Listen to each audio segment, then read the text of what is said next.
The Spokane River Valley, actually where Spokane downtown sits, was one of the most sacred places in the Northwest. You can tell by the waterfall here, and there's a lot more waterfalls before they put all the dams in, and the river spread out quite a bit and had a spring run and a winter run, and the salmon would come up it and the natives would feed off the salmon. It fed the land, it fed pretty much everything. Very spiritual type of stuff. Here's some Native Americans depicted. Now I don't know if she's getting eels, or because they got faces and eyes, or if they're reeds.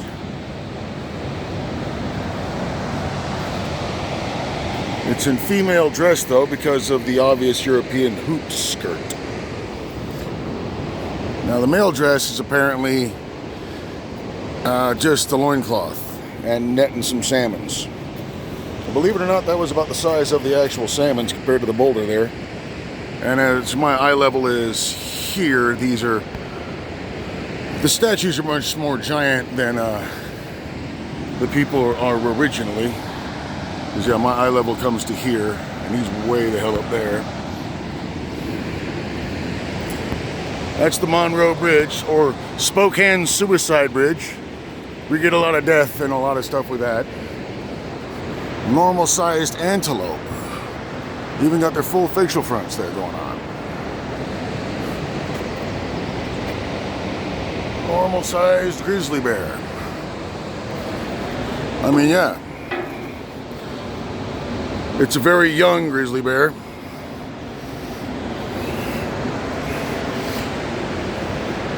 Elmo tags antelope. Now I find it interesting, being this is a spiritual place, that they would install a mosquito pond. You know, you don't want to end all life, apparently. Just keep the diseases spreading.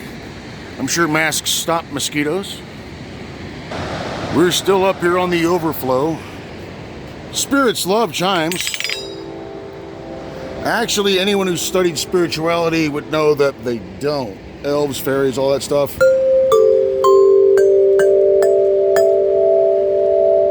Really hate that sound. That's why church bells were so important. Those bells are over there by the bench. Then you got your statues and your walk through here. There's the antelope and the bear, or pronghorn, I guess I should call them. Not antelope, but yeah, they are antelope. Pronghorns.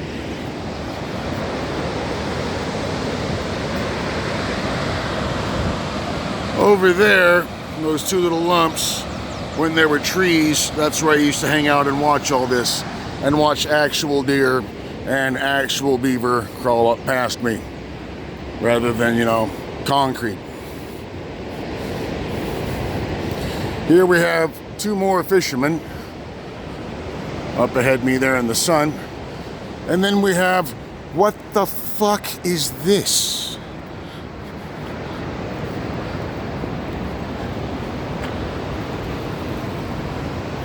No teeth. Got a belt on with a pouch and a knife. Looking at the sky. Followed by a, what would be called, alcoholic familiar.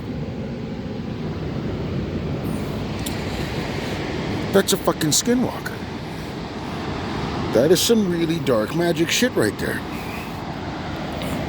Why is there a skinwalker statue facing the sky, or source of power and ancestry, in front of the library? Because was the library, but it's too valuable in space to have the poor people using it, so they've thrown us out and they're redoing it for something else now. I noticed that only the skinwalker's looking up. All the natives are stouted down. Or maybe it's the fishing, or maybe it's occult posturing.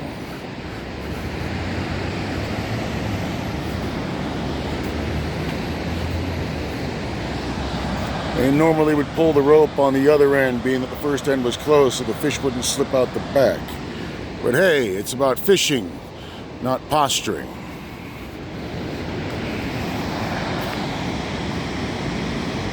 Getting creepy. I need to get the hell out of this damn town. And because spirits hate chimes, there's your second. There's the hammers down there for the chimes. Yeah. Let's see how well they sound.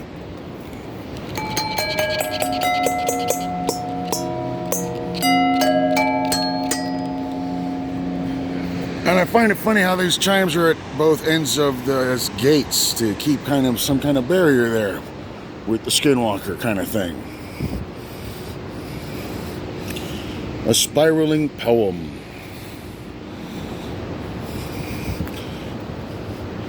Oh my God. Coyote was alone and angry because he could not find love.